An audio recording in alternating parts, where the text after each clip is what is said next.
मंगलाचरण करते हैं। नमो अरिहंताणं नमो सिद्धाणं नमो आयर्याणं नमो वज्रायाणं नमो लोये सवसाहुणम् ओंकारं बिन्दुसंयुक्तं नित्यं ध्यायन्ति योगिनः कामदं मोक्षदं चैव ओंकाराय नमो नमः। अविरल शब्द घनौघ प्रक्षालित सकल भूतल कलंका मुनिभिरुपासित तीर्था सरस्वती हरतु नो दुरितान्। अज्ञानतिमिरान्धानां ज्ञानाञ्जनशलाकया चक्षुरुन्मीलितं येन तस्मै श्रीगुर्वे नमः। तस्मै श्रीगुर्वे नमः। यस्य स्वयं स्वभावाप्तिरभावे कृत्सन्कर्मणः तस्मै संज्ञानरूपाय नमोस्तु परमात्मने। आचार्य पूजपाद विरचित इष्टोपदेशी ग्रंथादिराज के माध्यम से हम अपनी चर्चा कर रहे हैं। इसमें कल अपनी ये बात हो गई थी कि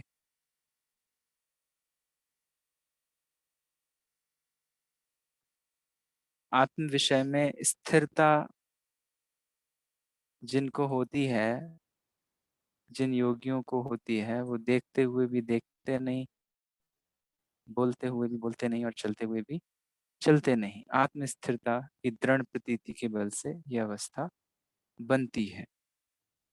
आगे क्या कहा?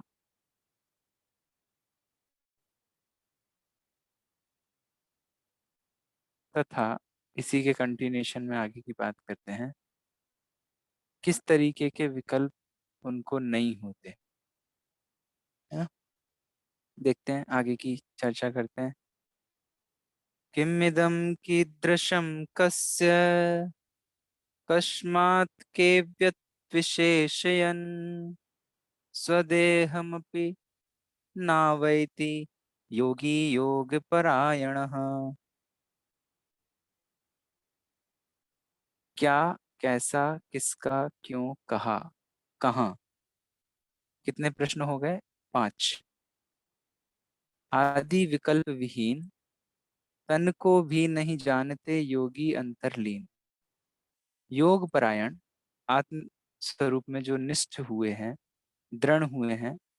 मूल विषय आपको ख्याल में है, अभ्यास का विषय चल रहा है। कैसे इस मोह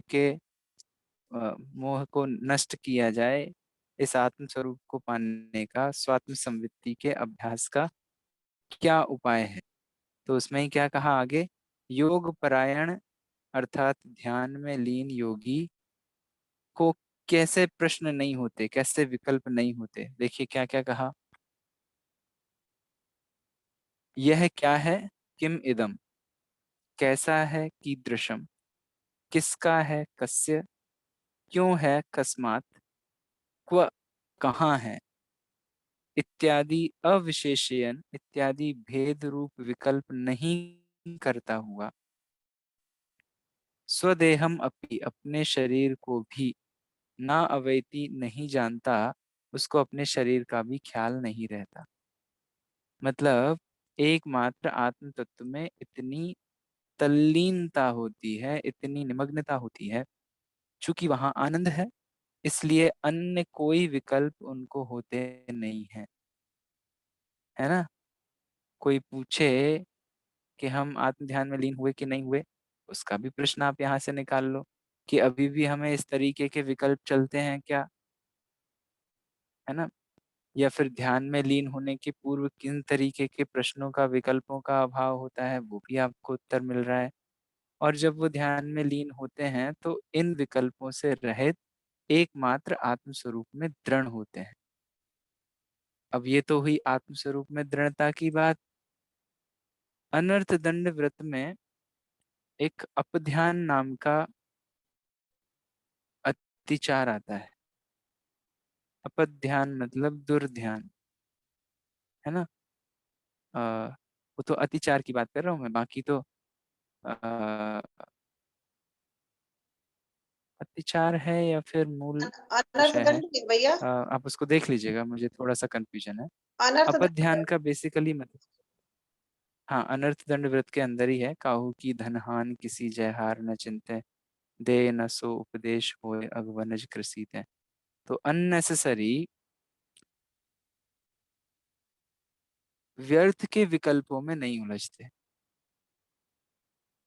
अब फ्री हैं तो गप लड़ाने बैठ गए, फ्री हैं तो दुश्चिंतन करने बैठ गए, इसका क्या, उसका क्या। तो ये देखो, क्या है, कैसा है, किसका है, क्यों है, कहाँ है, यही प्रश्न हमारे दिमाग में, जिन चीजों का हमसे रिलेशन नहीं है उनके बारे में भी घोड़े दौड़ाना, ख्याली पुलाव करना, है ये सब काम अपनी भूमिका में बात करें तो भैया करने लायक नहीं है। अपनी समय, शक्ति और बुद्धि को कहाँ लगाना, ये जरा विचार करके इसका उपयोग करना चाहिए, क्योंकि हमारा उपयोग बहुत कीमती चीज है। घी को तो फैल जाए तो बहुत यतन से आप देखते हो, अरे 500 600 700 रुपए किलो का घी फैल गया, उसकी तो वैल्यू आ जाती है। और ये जो उपयोग फैलता है इसका क्या है, फैला के देखो कभी 100 ग्राम घी भी क्या होता है। क्या कहते हैं सपना जी, आज तो नुकसान हो गया। क्या नुकसान हो गया, घी फैल गया। ठीक है, होना चाहिए उसका भी, जो भी आपके यथा योग्य है, पर उसके साथ साथ उपयोग फैल गया उसका, कभी क्या ख्याल आता है, कभी लगता है अरे कहाँ भटक रहे हैं, कहाँ भटक रहे हैं, कितना उपयोग फैल गया, है ना। तो क्या कहते हैं, यह क्या है, कैसा है, किसका है, क्यों है, कहाँ है। अननेसेसरी इन विकल्पों में अभी की भूमिका में पात्रता के रूप में भी हमें अपने उपयोग को समेटना चाहिए, है ना, इत्यादि। ये तो ध्यान की अवस्था की बात चल रही है, पर हम जो बात कर रहे हैं वो तो योगी हैं, योगीश्वर हैं, ध्यान में मग्न हैं, इस तरीके के विकल्प उनको नहीं है। विचार कीजिए, यशोधर मुनिराज, है ना, गले में सर्प डाल दिया राजा सैनिक ने, तो ये क्या है, कैसा है, किसका है, क्यों है, कहाँ है, ऐसे कोई विकल्प उनके अंदर नहीं आए, है ना।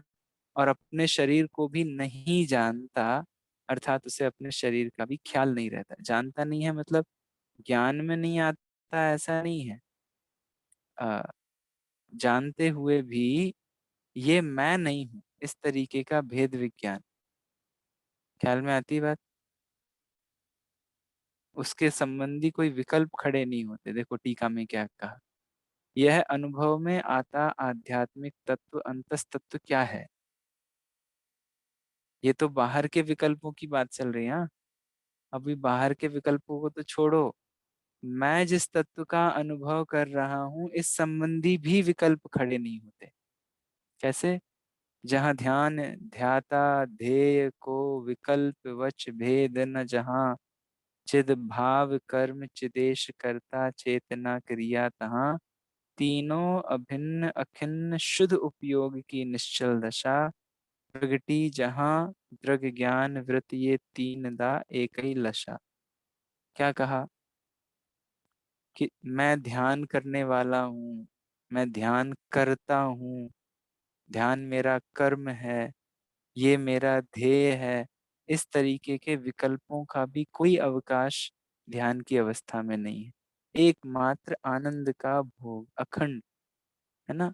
क्या कहा, यह अनुभव में आता आध्यात्मिक तत्व अर्थात आत्मा क्या है। अब वो क्या है वाला प्रश्न भी आत्मा के संबंध में नहीं रह गया। आप जब शरबत पीते हो तो आनंद लेते हो कि ये क्या है, ये शरबत है, ये इन्होंने बनाया है, ये इतने रुपए का नींबू खरीद के लाए थे बाजार से, और शक्कर इस समय पता है इस भाव चल रही है ना। ये सब विकल्पों में उलझेगा तो शरबत का स्वाद कहाँ लेगा। वो तो एक आनंद की अनुभूति वाला विषय है, राइट। ये सारे विकल्पों से पार, क्योंकि विकल्प में दुख है, ख्याल में आती है बात। विकल्प में खंड है, भेद है। तो ये बात अनुभव के समय में नहीं आती। यह अनुभव में आता आध्यात्मिक तत्व क्या है, कैसे स्वरूप वाला है, कैसा है, किसके सदृश है, उसका स्वामी कौन है, किसके हैं, कहाँ हैं, इत्यादि भेद नहीं करता। देखो ये भेद तो आप लौकिक में भी, विषय भोगों में भी नहीं करते हो। लौकिक में कोई अपना सगा संबंधी हो तो उसके बारे में भी ये सब विचार नहीं किए जाते। एक वात्सल्य, स्नेह, आदर, यही फीलिंग रहती है ना। क्या है, इनका स्वरूप क्या है, कैसे हैं, ये किसके जैसे हैं, स्वामी कौन है, कहाँ है, ये सारे विकल्प, अ, विकल्प वात्सल्य में बाधक हैं, है ना। तो भोगों में भी हम ऐसी अभेद अनुभूति करते हैं। तो ये तो आध्यात्मिक विषय है, आत्म तत्व की अनुभूति वाला और आनंद का विषय है। तो यहाँ ये भेद विकल्प नहीं रहते। योग परायण अर्थात समरसी भाव को प्राप्त हुआ योगी अपने शरीर का भी ख्याल नहीं करता, तो शरीर से भिन्न हितकारी अथवा अहितकारी वस्तुओं की चिंता करने की तो बात ही क्या है। हम्म? क्या कहा तत्वानुशासन श्लोक में?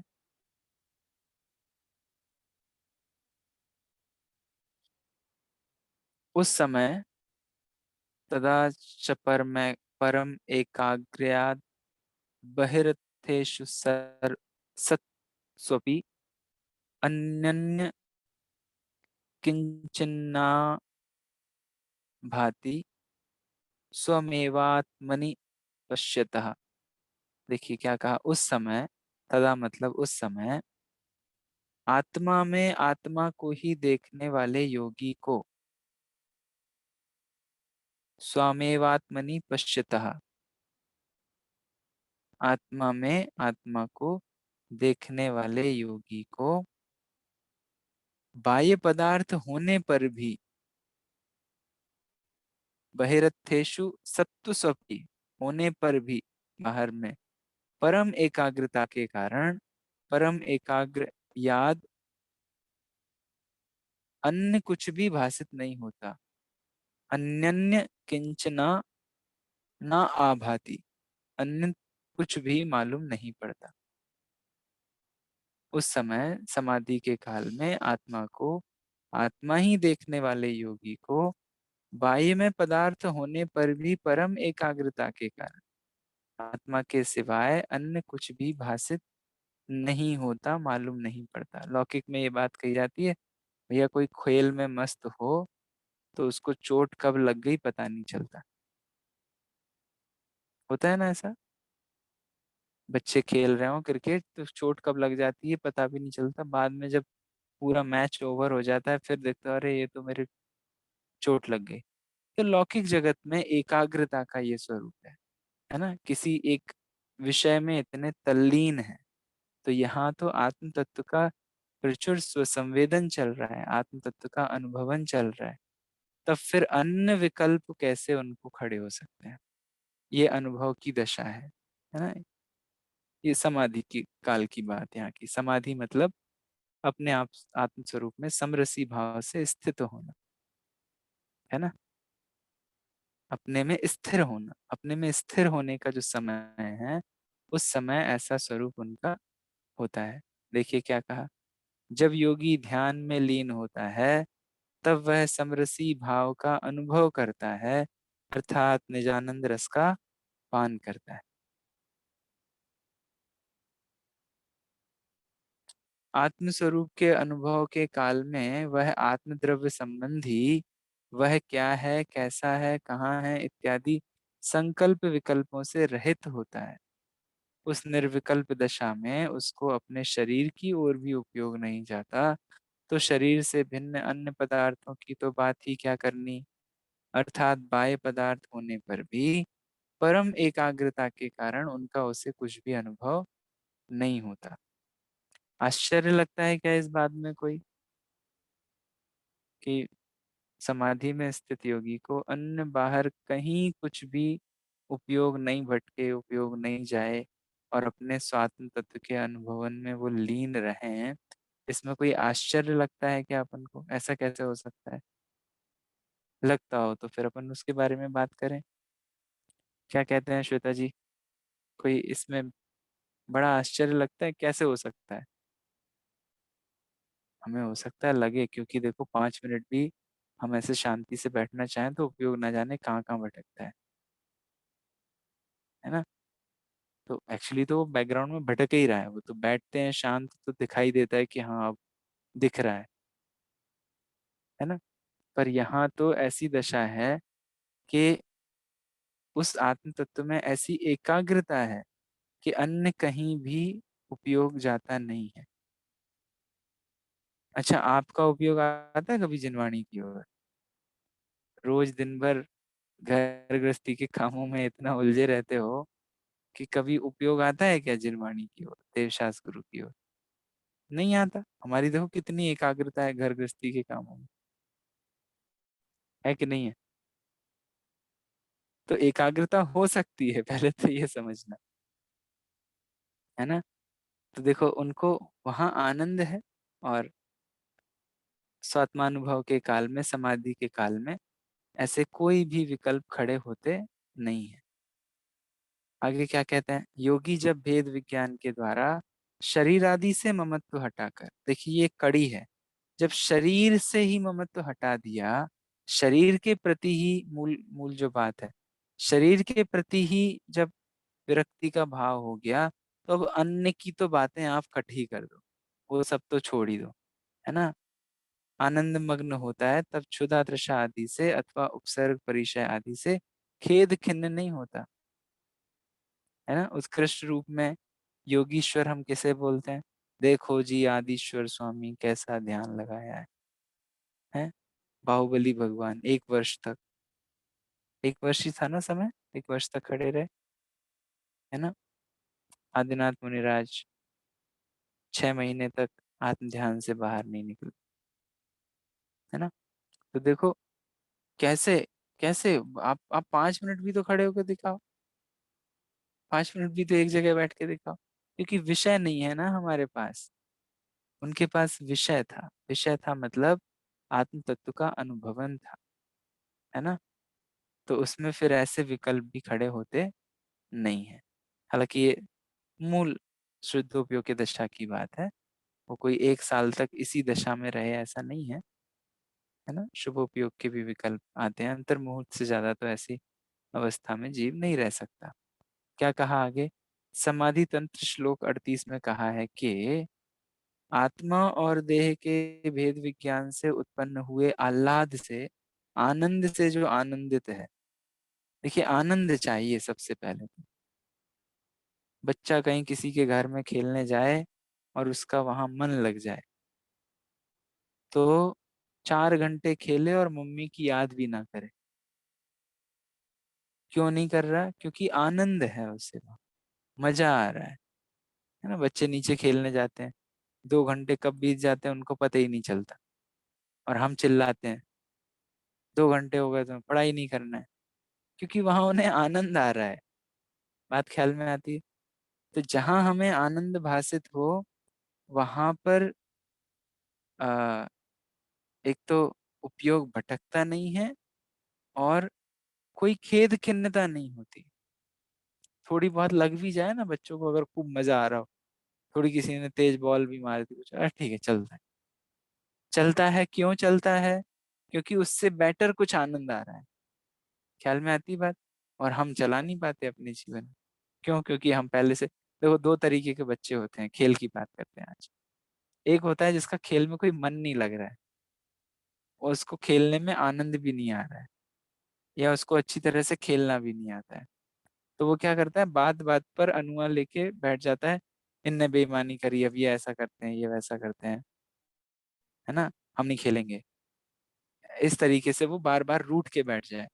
क्यों? क्योंकि उसे खेलना तो आता नहीं है। और एक वो है आ, तो जिसे खेलना नहीं आता है और वो ऐसे ऐसे बिहेव करता है किसी गेम में, तो बार बार वो, इनने हमें ऐसा किया, ये ऐसा हुआ, ये ऐसा हुआ, ये ऐसा हुआ, इस तरीके के विकल्पों में उलझकर वो बार बार खेद को प्राप्त होता है। तो खेद को प्राप्त होता है इसलिए आनंद नहीं आता, ये भी कह सकते हो। आनंद नहीं आ रहा है इसलिए खेद को प्राप्त हो रहा है, ये भी कह सकते हैं। दोनों बातें ख्याल में आती हैं।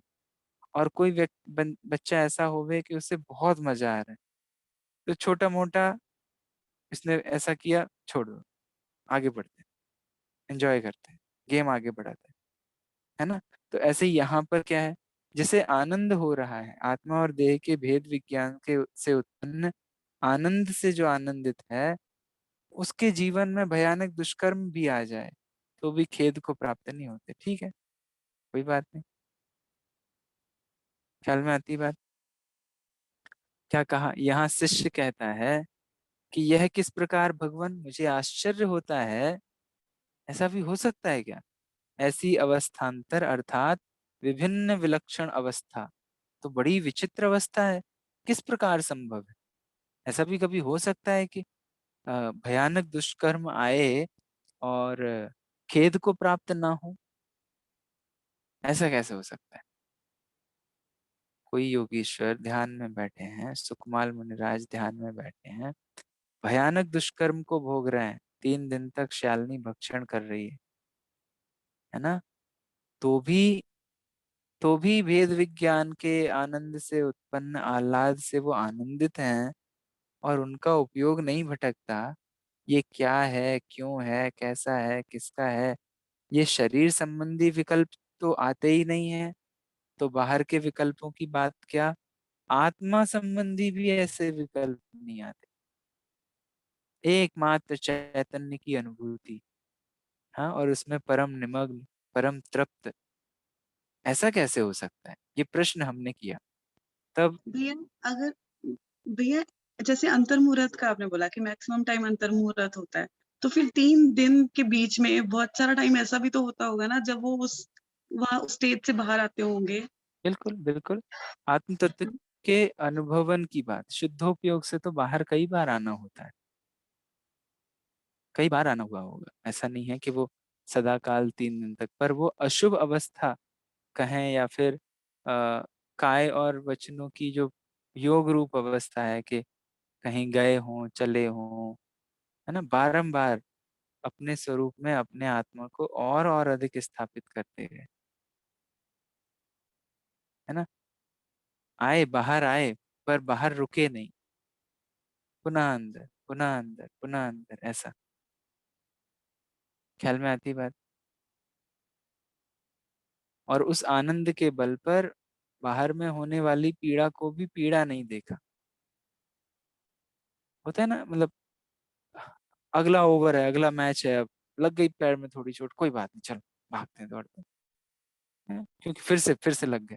तो ऐसे उपयोग के बल से बाहर में होने वाले ऐसे भयंकर दुष्कर्म को भी भोगा नहीं। तो अब ये आपको ऐसा लग रहा होगा, ये तो आप जो उदाहरण दे रहे हो उसमें तो बच्चा वो आनंद में लगा हुआ है, ये भेद विज्ञान की धारा भी निरंतर चल रही है। ये सिर्फ एक दबाने वाली बात नहीं है कि बस अपनी अपनी फीलिंग्स को दबा दिया, दुख को दबा लिया, वैसा नहीं है, बल्कि भेद विज्ञान के बल से देखिए, ये कोई आ, ऐसी बात नहीं है कि सामान्य रूप से हुआ हो। भेद विज्ञान, अरे ये मैं नहीं हूँ, ऐसे भेद विज्ञान के बल से, और जो मैं हूँ वहां मैं जा रहा हूँ। ख्याल में आती बात? ऐसा भेद विज्ञान भोगों में भी जब आपका चलता है, तो आप कहाँ दूसरे की पीड़ा देखते हो? फॉर एग्जाम्पल, आपके घर में फंक्शन हो और बाजू में थोड़ा बहुत कुछ ऊंच नीच हो जाए, लड़ाई झगड़ा होता रहे, तो आप क्या कहते हो, अरे यार छोड़ो, उनकी वो जानेंगे, देखते रहेंगे, हम अपना घर का एंजॉय करें ना। है, फीलिंग स्वार्थी वाली लग रही है, पर इन जनरल आप पूरी, आपके घर में किसी दिन कोई फंक्शन हो तो आप पूरी सोसाइटी में क्या चल रहा है, उनके घर क्या हो गया, उनके घर क्या हो गया, उनके घर क्या हो गया, इसमें थोड़ी ना उलझते हो। ये तो आप तब उलझते हो जब आप फ्री होते हो, फालतू होते हो। ख्याल में आ रही बात? अरे हमें अपने ही काम से फुर्सत नहीं है, बोलते हो ना, कोई आके सुनाए भी अगर, ये देखो उनने उनसे ये कहा, उनका ऐसा हुआ, अरे तुम यार बाद में बात करेंगे यार, आज हम बिजी हैं थोड़ा, हमारे घर पे खुद ही मेहमान आने वाले। करते हैं ऐसे कि नहीं करते, बताइए? सामान्य लौकिक उदाहरण मैं आपके सामने रख रहा हूँ, है ना? पर आप उदाहरण को उदाहरण के तौर पे ही लीजिएगा, मूल टेक्स्ट जो है, मूल जो गाथा है, उसको मूल समझने का प्रयास कीजिएगा। कि जहाँ भेद विज्ञान से उत्पन्न आह्लाद से, भेद विज्ञान से उत्पन्न आह्लाद मतलब, अरे उनसे हमें मतलब क्या है, उनके घर क्या हो रहा है क्या नहीं हो रहा है देखेंगे बाद में। तो ये भेद विज्ञान का आह्लाद, हम है ना, है ना, फिर उनके यहाँ क्या हो रहा है क्या नहीं हो रहा है बाद में देखेंगे समझेंगे। हाँ, हमको मतलब नहीं। तो ऐसे क्या कहा, आत्मा और देह के भेद विज्ञान से उत्पन्न हुए आह्लाद से जो आनंदित है, वह योगी तप द्वारा भयानक दुष्कर्म को भोगता होने पर भी, भयानक दुष्कर्म को भोगता होने पर भी तप के द्वारा खेद को प्राप्त नहीं होता। तप के बल से वो उनसे जुड़ते नहीं हैं और खेद खिन्न नहीं होते। तो प्रश्न किया कि ऐसा कैसे हो सकता है, ये किस प्रकार संभव है। तब गुरु समझाते हैं, हे धीमान, हे बुद्धिमान, बुद्धिमान कह रहे हैं अपने को, समझ। क्या कहते हैं, यो यत्र निवसान्यस्ते स तत्र कुरुते रतिम, यो यत्र रमते तस्मादन्यत्र स न गच्छति। जहाँ वास करने लगे रमे उसी में चित्त, जहाँ चित्त रमने लगे हटे नहीं फिर प्रीति। लौकिक नीति बताइए। जीव जिस अवस्था में जाता है, जहाँ रहने लगता है वहां वो रम जाता है, उसी में उसका चित्त लगता है। और जहाँ चित्त रमने लग जाए फिर वहां से उसकी प्रीति हटती नहीं है, उपयोग हटता नहीं, ख्याल हटता नहीं। प्रश्न कैसे किया कि ऐसा कैसे संभव है कि दुष्कर्म को भोगता होने पर भी खेद को प्राप्त नहीं होता। कि भैया वो आत्मा में इतना आनंदित होकर निमग्न है कि अब अन्य कहीं रमने का विकल्प भी खड़ा नहीं होता। ख्याल में आती बात मधु जी, है ना, क्या कह रहे हैं, हाँ, बिल्कुल वो अपने आत्मा में इतना रम जाता है कि अन्य विकल्प होते ही नहीं है उसके। है ना। जहाँ जो वास करने लगे, हम अपने में वास करते हैं कि नहीं करते। जग से उदास रहें स्वयं में वास जो नित ही करें, है ना, कहाँ पढ़ते हैं, देवशास गुरु की पूजन में। जग से उदास रहें स्वयं में वास नित ही जो करें, स्वानुभव में सहज जीवन मूल गुण परिपूर्ण है। नाम लेते ही जिनों का हर्षमय रोमांच हो, संसार भोगों की व्यथा मिटती परम आनंद हो। कहाँ ये वास करते हैं वो। ये रवींद्र जी द्वारा रचित है क्या? बराबर, बड़े पंडित साहब से, है ना, क्या कहा, जग से उदास रहते हैं अपने में वास करते हैं। ये तो मुनिराज भगवंतों की बात। नीति में क्या कहा, जो जहाँ निवास करता है वो वहां पर रति करता है, और जो जहाँ रमता है वो वहां से अन्यत्र नहीं जाता। ख्याल में आती बात। लौकिक उदाहरण दिया। क्या उदाहरण दिया, जो मनुष्य जहाँ अर्थात नगर आदि में स्वार्थ के लिए अथवा किसी अर्थात किसी प्रयोजन की सिद्धि के लिए बंधुजनों के आग्रह से निवासी होकर रहता है, वह वहां अन्य तरफ से चित्त हटा लिया होने से आनंद प्राप्त करता है, अनुभव करता है। और जो जहां इस प्रकार आनंद का अनुभव करता है वह वहां से अन्यत्र नहीं जाता। यह बात प्रसिद्ध है, प्रतीत है। कहीं घूमने गए, बच्चा कहीं गया, घूमने गए मतलब किसी से मिलने गए रिश्तेदार के यहाँ, और अब गए तो थे 4 घंटे के लिए, बच्चा उनके टॉयज पे रम गया। रम गया तो क्या होता है, भैया चलो, नहीं जाना, चलो भैया टाइम हो गया चलना है, नहीं जाना हमको और खेलना है। क्यों, क्यों, वहां रम गया वो। रम गया मतलब वहां उसे आनंद की प्राप्ति हो रही। अरे घर नहीं चलना क्या, नहीं चल। ये तो हमारी लौकिक में दशा है। तो यहाँ तो आनंद की अनुभूति हो रही है। अरे भैया बाहर नहीं निकलना क्या, हाँ अब कुछ थोड़ी न्यूज देख लो, अब थोड़ी कुछ टीवी वीवी देख लो, यही यही करते रहोगे क्या। अरे क्या करें, इसमें क्या मिलता है। हमको तो यही आनंद आ रहा है। अरे आप थोड़ा पंचायत कर लो, किसी और से बतरा लो, बातें कर लो, क्या करें, किससे करें। हम अपने लौकिक जीवन की बात कर रहे हैं, हाँ? यहाँ तो मूल मुनिराज की बात चल रही।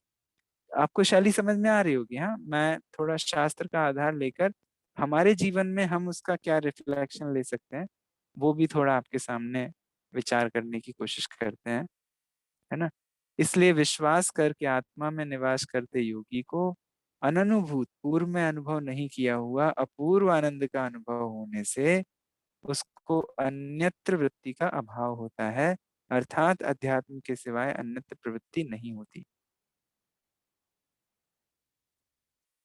ख्याल में आती बात। कहाँ जाएं अब, क्यों जाएं, आनंद ही यहाँ मिलता है तो, है ना। अपन भी लौकिक लौकिक उदाहरण और देगा कोई मुझे। बाहर भीषण लपट चल रही हो, हाँ, मार मई जून की थपेड़े वाली, और अपने घर में बढ़िया आराम से ठंडा वातावरण हो। अरे हम नहीं जा रहे बाहर, तुमको जाना है जाओ। क्यों जाएं हम बाहर, ऐसा होता है नहीं होता है। कोई कहे भैया 1 घंटे के लिए चला रहे, फालतू भटकेंगे, परेशान होंगे, क्या करेंगे। इतनी धूप में 12-1 बजे तुम हमसे बोल रहे हो चलो, तेज लपट चल रही है, क्या करेंगे जाके। तुमको जाना है तुम जाओ, हमको नहीं जाना। ऐसा होता है लौकिक में कि नहीं। ऐसा ही थोड़ा, जैसा हम ये सब बातों में हम चतुर हैं, हम बोलते हैं सब जगह, हाँ? ऐसा ही थोड़ा हमको आत्म तत्व के विषय की ओर झुकाव चाहिए, है ना। थोड़ा सा बाहर से प्रवृत्ति हटना चाहिए, ये आनंदवान विषय है ना। हमको अगर अरहंत भगवान, सिद्ध भगवान, आचार्य उपाध्याय पर साधु परमेष्ठी आनंदमय लगते हैं, तो हमारे जीवन में भी ये दशा प्रकट हो, ऐसी भावना से, जैसा उन्होंने किया है, जैसा निर्णय उन्होंने लिया है, जिस पंथ को चले हैं, उसका उसका थोड़ा थोड़ा अभ्यास तो शुरू करना चाहिए। ख्याल में आती बात। तो क्या कहा, अन्य पदार्थों में विहरने की वृत्ति नहीं होती, क्योंकि निजात्म रस के अनुभव के समक्ष, निजात्म रस के अनुभव के समक्ष अपने आत्म तत्व का अनुभव, स्वानुभव और उससे उत्पन्न आनंद, उसके सामने बाह्य पदार्थ तथा विषय भोग सब उसको नीरस और दुखदाई लगते हैं। पंडित बनारसी दास जी साहब ने कहा, हम बैठे अपने मौन सो, दिन दश के मेहमान जगत जन, बोल बिगाड़े कौन सो। हम बैठे अपने मौन सो, क्या बोले, किससे बोले। उसी में क्या कहा, छिन्न न सुहाए और रस फीके, परिचय राधा लौन सो। हम बैठे, छिन्न न सुहाए और रस फीके, और सब रस हमको फीके लगते हैं, है ना। यही बात यहाँ कही, भोग और सब उसको नीरस और दुखदाई लगते हैं। परिचय राधा लॉन्स, हमारा जो अपने आराध्य आत्म तत्व से जो परिचय हुआ है, अब हमें बाकी रस फीके लगते हैं। ख्याल में आती है बात। ऐसा ऐसा महिमावंत पदार्थ कभी अपने को भासित होता है, नहीं होता तो क्या कमी है, क्यों भासित नहीं होता, है ना। ऐसा ज्ञान, ये एक ही विधि है, सब जगह बताई है, देखो यही विधि है कि अपने ज्ञान और आनंद स्वभावी आत्म तत्व का ज्ञान श्रद्धान पूर्वक उसमें ही रमने जमने की बात है। देखिए मेरे पास एक, मुझे अभी किसी ने गिफ्ट में एक चीज दी है, मैं आपको दिखाता हूँ। अ, ये देखिए, समय सारजी ग्रंथादिराज की मूल गाथा है, आई होप आपको दिख रही होगी, है ना। क्या कहा है इसमें, हे भव्य तू इसमें, अर्थात इस ज्ञान में नित्य रत अर्थात प्रीतिवंत बन, इसमें ही संतुष्ट हो और इसी में तृप्त हो, ऐसा करने से तुझे उत्तम सुख होगा, है ना। मूल समय सारजी ग्रंथ की गाथा है। तो देखो समय सारजी ग्रंथ में भी यही बात कह रहे हैं, यहाँ भी यही बात कह रहे हैं। ख्याल में आती है, अन्य कहीं रुचिवंत नहीं बनो, इसमें ही नित्य रुचिवंत बन, इसमें ही प्रीति कर, इसमें ही नित्य विहार कर, जिससे उत्तम सुख की प्राप्ति होगी। एक तो ये शैली हुई। और जिनको उत्तम सुख इसमें भासित होता है, वो इसी में रतिवंत होते हैं, इसी में प्रीतिवंत होते हैं, इसी में विहार करते हैं, अन्य कहीं नहीं जाते। दोनों शैलियों में एक ही बात है। ख्याल में आती बात? तो ऐसा अपने को लगता है कभी, क्या भाषित होता है, या अभी भी और रसों का रस पड़ा है? देखिए मैं आपको, चलो रेफरेंसेस की जब बात आती है तो बहुत सारे विषय ख्याल में आते हैं, क्योंकि देखो बात तो एक ही है। अन्य अलग अलग कवियों ने, अलग अलग आचार्यों ने अलग अलग शैली में वो बात कह दी है ना। देखो, जब निज आत्म, एक मिनट मैं निकालता हूँ वो भजन। जब निज आत्म अनुभव आवे, और कछु न सुहावे। ऐसा एक भजन लिखा है, किसने लिखा है मैं देखता हूँ। कहाँ मिलेगा मुझे? Let me try. आपने सुना है ये भजन? हमें लगता है ना कि अ, हमें आत्मा का अनुभव होगा तो कैसे पता चलेगा? ऐसे पता चलेगा। देखो भैया, बाकी जगह रुचि दौड़ती है या आत्म तत्व का शुद्धांत दौड़ता है? क्या लगता है? तो मैं आपके सामने अभी, ये तो मूल विषय है ही सामने। ये देखा, पंडित बनारसी दास जी का भजन देखा, आचार्य कुंद कुंद देव की गाथा देखी, और अब एक और भजन जो मुझे याद है वो आपके सामने रखता हूँ। हाँ, पेज नंबर 148।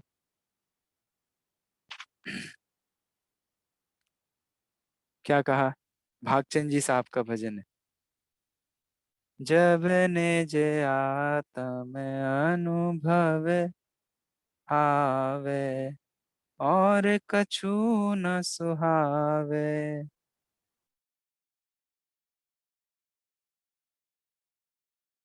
न अक्ष विषय नहीं भावे, जब निज आत्म अनुभव आवे। मिलता है रजनी विषय, है ना। आगे क्या कहा? रस गोष्ठी कथा कुतूहल विघटे, उद्गल प्रीति न सावे। राग दोष युग चपल पक्ष जुत, मन पंछी मर जावे। जब निज आत्म अनुभव आवे। गोष्ठी, कथा, कथा, कुतूहल, विकथा, ये सब बिगड़ जाता है। उद्गल के प्रति प्रीति नष्ट होती है। राग और दोष, द्वेष रूप जो पक्षी है, दो पक्ष जिसमें है, ऐसा मन पंछी मर जाए, मतलब राग द्वेष की धारा शांति को पाती है। क्या कहा? और ज्ञानानंद सुधारस उमगे, घट अंतर न समावे। भाग चंद ऐसे अनुभव को, हाथ जोड़ी सिर नावे। जब निज आत्म अनुभव आवे, और कछु न सुहावे। जब निज आत्म अनुभव आवे। तो यहाँ क्या कह रहे हैं भैया? अन्य पदार्थों में विहरने की वृत्ति नहीं होती, मन पंछी मर जावे, क्योंकि निजात्म रस के अनुभव के समक्ष बाह्य पदार्थ, विषय, भोग सब उसको नीरस और दुखदाई लगते हैं।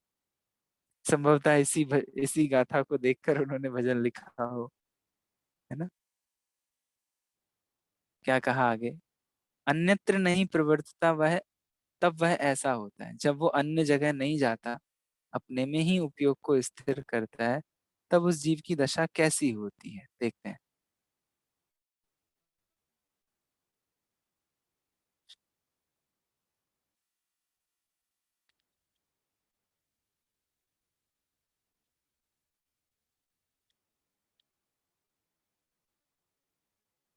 अगच्छमस्तद्विशेषाणाम् मनभिज्ञश्च जायते, अज्ञातद्विशेषस्तु बध्येते न विमुच्यते। क्या कहते हैं देखिए? वस्तु विशेष विकल्प को नहीं करता मतिमान, स्वात्मनिष्ठता से छुटे नहीं बंधता गुणवान। क्या फ़ायदा होता है जब वो अपने में ही विहार करता है ना? ये मन पंछी उसका मर जाता है, राग द्वेष जो चपल नहीं होते हैं, है ना? एक में ही स्थिरता प्राप्त होती है और रस फीके दिखते हैं, निजानंद का अनुभवन होता है। तब क्या होता है? अन्यत्र नहीं प्रवर्तता तब क्या होता है? अगच्छन् अन्यत्र नहीं जाता अर्थात अन्यत्र प्रवृत्ति नहीं करता। तद्विशेषाणाम उनके विशेषों को अर्थात देहादि के विशेषों का सौंदर्य असौंदर्य आदि धर्मों का अनभिज्ञः च जायते अनभिज्ञ रहता है उनसे अनजान रहता है और अज्ञात तद्विशेषः अर्थात सौंदर्य असौंदर्य आदि विशेषों का अनजान होने से न बध्यते वह बंधता नहीं तु विमुच्यते अब तु विमुक्त होता है। क्या कहा? मूल फल जो निकलता है वो बंधन को प्राप्त होते हैं या छूट मुक्ति को प्राप्त होते हैं, ये बात मेन है।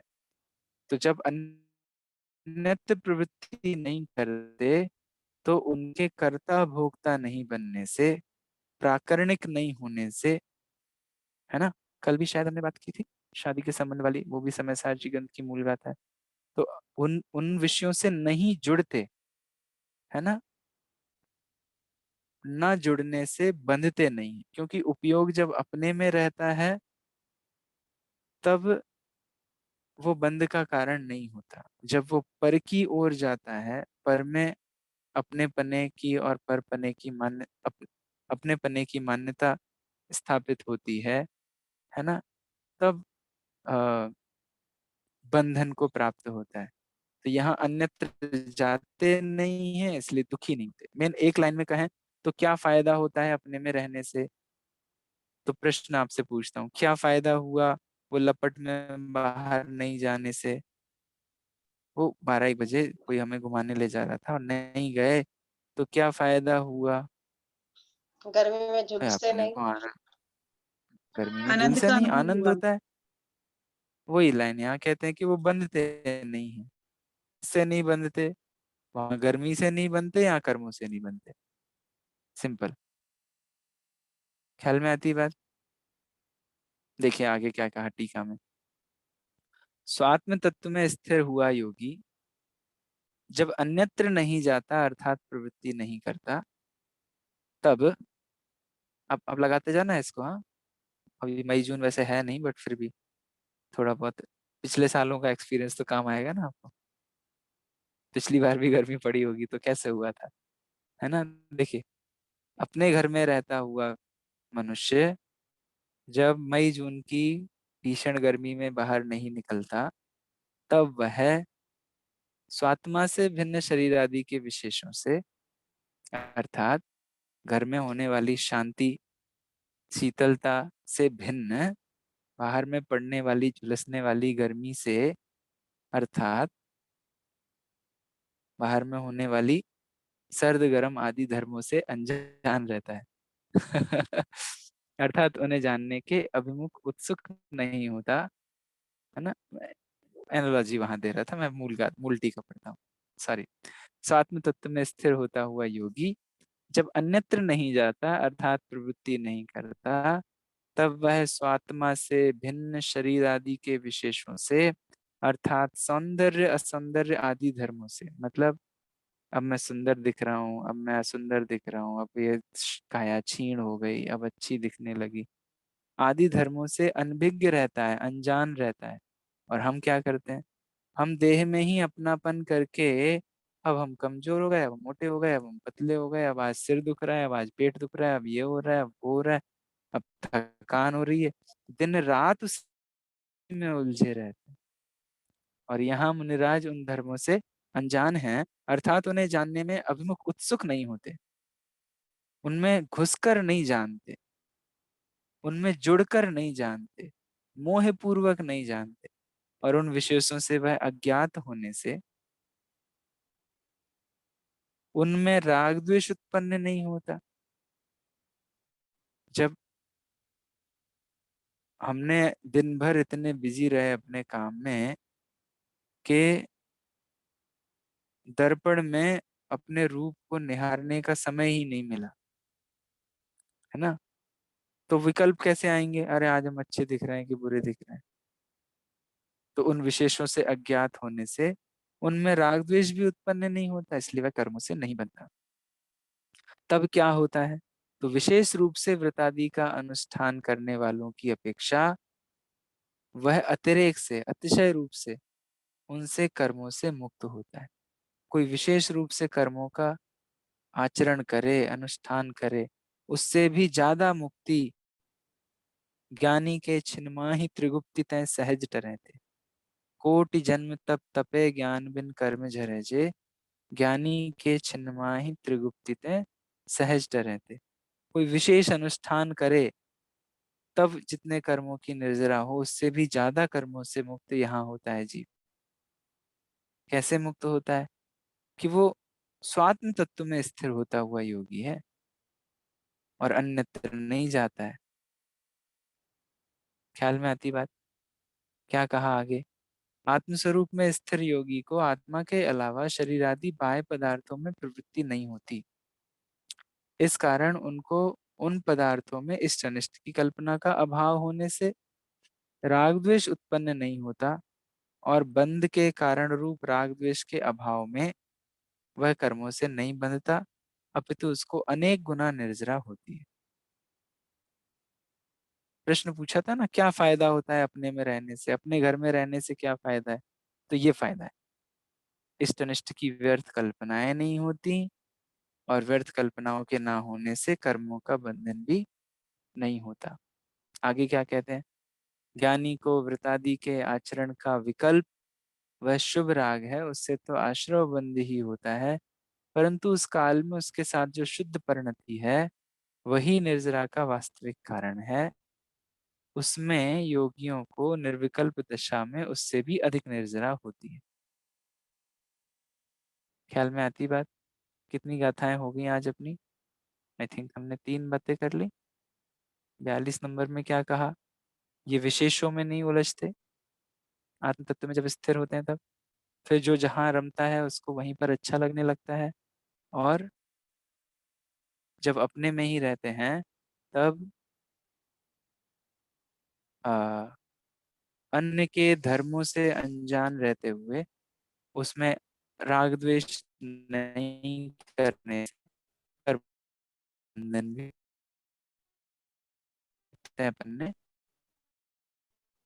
विषय थोड़ा हैवी लग रहा होगा,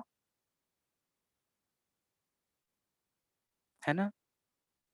तो बहुत हैवी हो गया। देखो बहुत सरल बात है। सरल बात यह है कि अन्य जगह देखो, रेलवे में सीट पे बैठे तो अपनी सीट को छोड़कर जहां भी बैठोगे थोड़ी देर बैठ पाओगे, वो पैसेंजर आएगा, आपको उठाएगा, फिर आपको दुख होगा। पर अपने में सदा काल रहा जा सकता है। अपनी सीट पर आप पूरी जर्नी में बैठो, कोई नहीं उठाएगा। ख्याल में आती बात? तो जहां हम बाहर बाहर में जाएंगे वहां ठोकरें खाने के अलावा अन्य कुछ मिलने वाला नहीं है। ख्याल में आती बात शीतल जी, श्वेता जी? अन्न में हम कितना भी जाएंगे वहां विश्राम नहीं हो सकता। क्या गाते हैं हम लोग शांति पाठ में? निज घर बिना विश्राम नाही, आज यह निश्चय हुआ, मोह की चट्टान टूटी, शांति निर्झर बह रहा।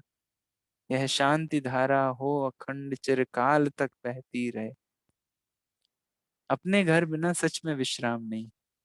अपना घर मतलब ये पत्थर मकान का घर, ईंट पत्थरों से घर, या फिर अपने स्वद्रव्य क्षेत्र काल भाव में रहने वाला अनंत प्रदेशी मैं भगवान आत्मा, हाँ, प्रसिद्ध ज्ञानादि गुणों का धारी। तो यहाँ रहने में आनंद है। रेलवे की भाषा में कहें तो अपनी सीट में बैठने में संतोष है, संतुष्टि है ना, आकुलता नहीं है। ऐसे ही अपने स्वरूप में सदा काल रहा जा सकता है। अपने को ज्ञानवान आत्मा, ज्ञान और आनंद स्वभावी सदा काल अनुभवा जा सकता है। पर अपने आप को सॉफ्टवेयर इंजीनियर मानो, खाना बनाने वाला मानो, फिर कपड़े धोने वाला मानो, है ना, फिर कमाने वाला मानो, फिर ये मानो, फिर वो मानो, इनमें शांति नहीं है, क्योंकि आप सदाकाल ये नहीं रह सकते। पर जानने वाले सदाकाल रह सकते हो। ख्याल में आती है बात? क्या कहते हैं? चलिए 5 मिनट में आप लोगों के विषय सुनते हैं, क्योंकि अब अपन विषय में एकदम ऑलमोस्ट टुवर्ड्स द एंड जा रहे हैं। हम लोग 44th गाथा पे पहुंच गए ना आज। हाँ, तो अब आई थिंक अगले वीक हम लोग इस ग्रंथ का समापन करने का प्रयास करेंगे। इस एक सेशन और लगा तो शायद लगेगा, नहीं तो मोस्टली हम लोग समापन की ओर बढ़ रहे हैं। तो इससे अपने को मिला क्या, सीखने को क्या मिला, हमारे जीवन में परिवर्तन क्या आया, थोड़ा इस डायरेक्शन में अब सोचना आप शुरू कर दीजिए, है ना। एक हफ्ते में आप इस ग्रंथ के सार को जीने की कोशिश कीजिए। यही अपना सबसे बड़ा एग्जाम है। एग्जाम तो हम ले लेंगे, इसके बाद अगले के अगले वीक में कभी अपन सेट कर लेंगे, मोस्टली मार्च के फर्स्ट वीक में हो जाएगा। तो एग्जाम के तरीके से हो जाएगा, बस गहराई से बैठकर कि हमने ये ग्रंथ को पढ़ लिया, अब ये ग्रंथ को जीना है। क्या आचार्य भगवंत जैसे इस ग्रंथ को जी रहे हैं, वैसे मैं जी के देख, वो सच्चा एग्जाम है। तो वो प्रक्रिया तो है, तो एग्जाम तो हम लेंगे। आप जरा विषय का रिवीजन करना शुरू कर दीजिएगा। आपके पास अभी 15 दिन का पूरा समय है, तो 15 दिन आई थिंक सफिशिएंट होते हैं किसी भी विषय को रिवाइज करने के लिए, उस पर चिंतन करने के लिए। बाकी आप बताइए। चलिए, अब हमने बहुत कहा, अब आपसे सुनते हैं। क्या लगता है, ठहराव आता है या अभी भी आकुलता लगती है? अरे आत्मा में क्या है, कहाँ रुकेंगे, कुछ और चाहिए?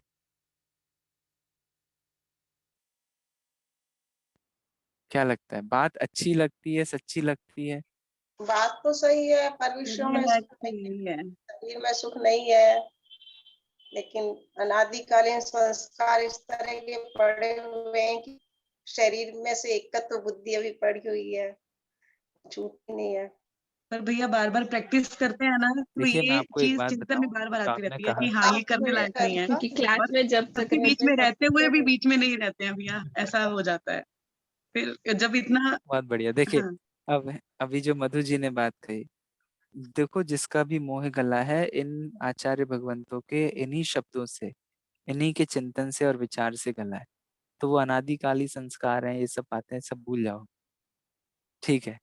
जिसका भी गला है ऐसे ही तो गला है, वही तो सही काम है। हम कर रहे हैं।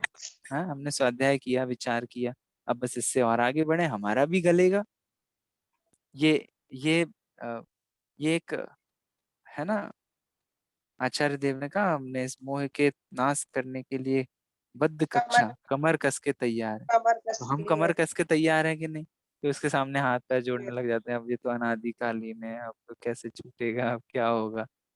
तो ऐसा उत्साह जागृत होना चाहिए। अरे हमारे सिर पे हाथ है, किसका? देवशास्त्र गुरु का आचार्य का। हाथ है ना। लौकिक में भी सामान्य कोई पार्षद का ही भतीजा हो तो दबंग होके चलता है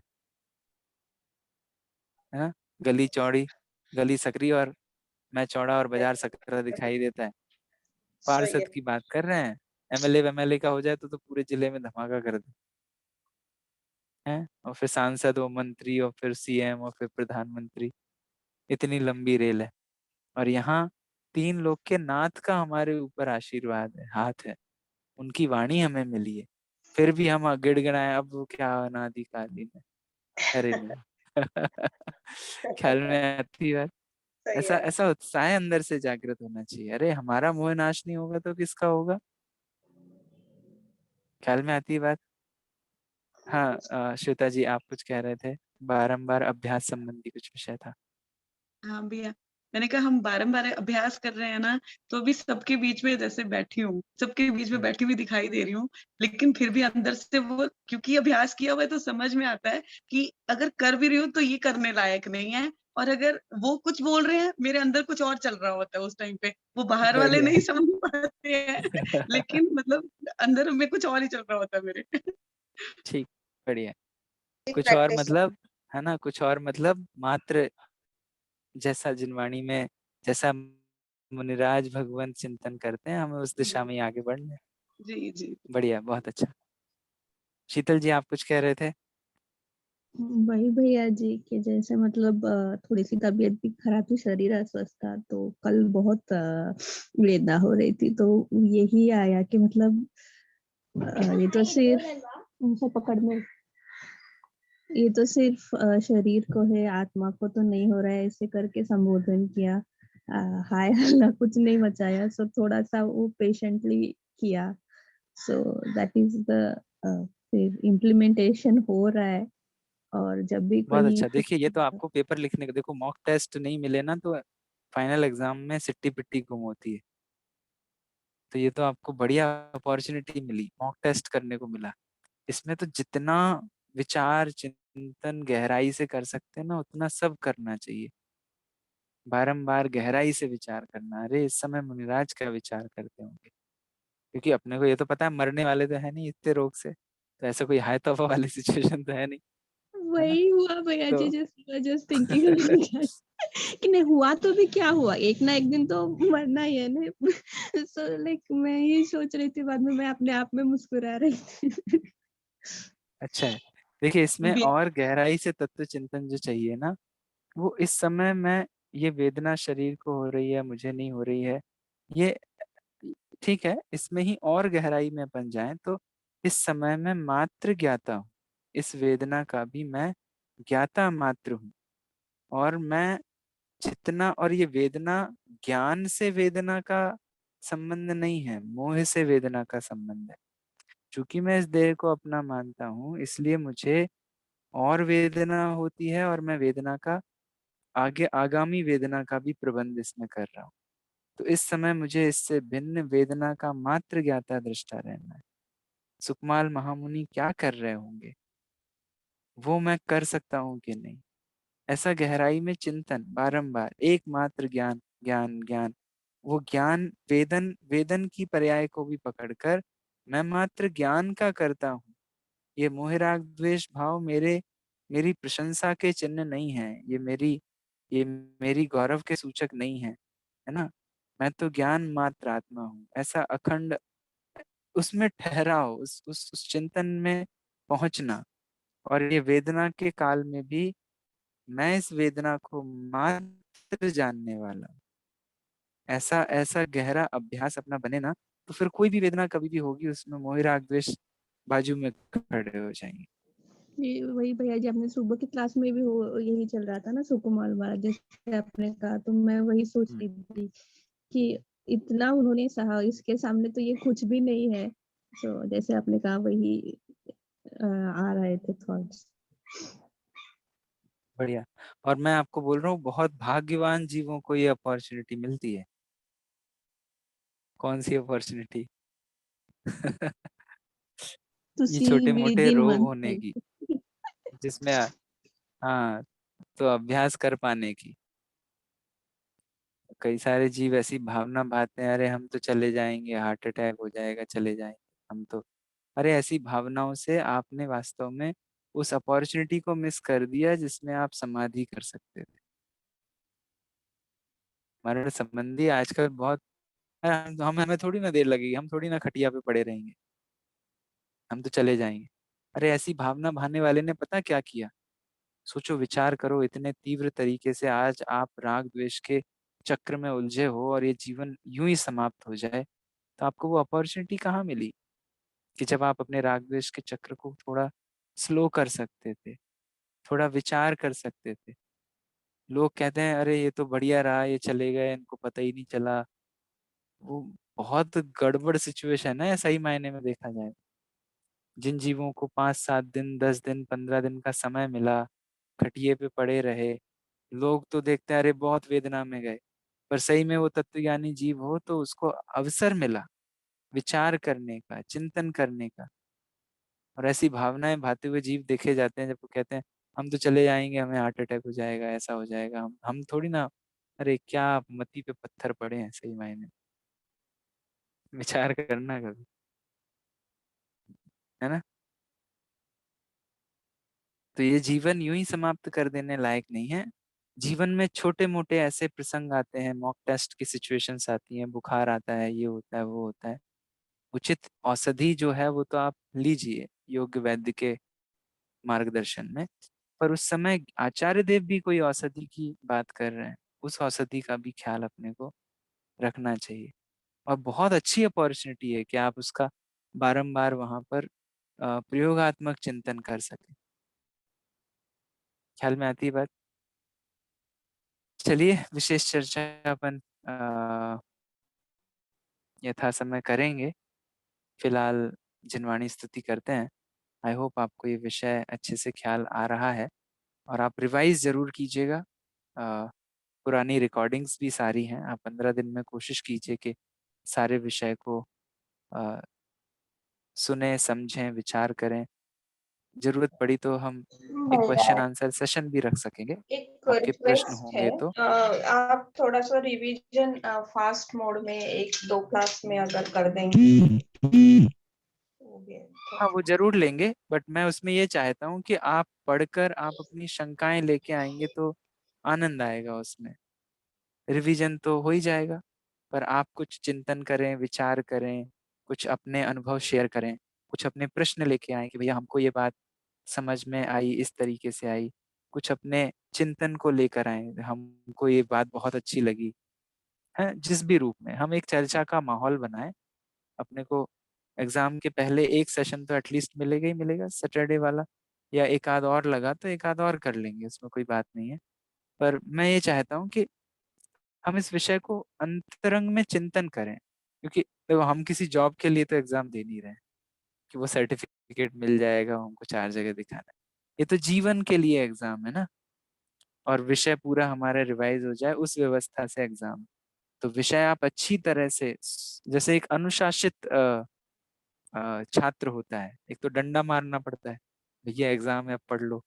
और एक होता है कि उसको नहीं उस विषय में आनंद आता है, तो अब आप कौन से वाले छात्र बनना चाहते हो वो देख लेना। आप खुद ही अ, आई होप आप समय निकाल कर विचार और चिंतन करेंगे। इसी भावना से अभी विराम लेते हैं, विशेष चर्चा फिर करेंगे। निज निधि निज में बताई, यह अनंत उपकार है। इसके लिए जिन वाणी माँ को वंदना शत बार है। इसके लिए जिन वाणी माँ को वंदना शत बार। बोले द्वार सांग में जिनवाणी माता की जय हो। महान जैन धर्म की जय हो। जय जिनेंद्र। जय जय। जय जिनेंद्र सभी को। जय जिनेंद्र।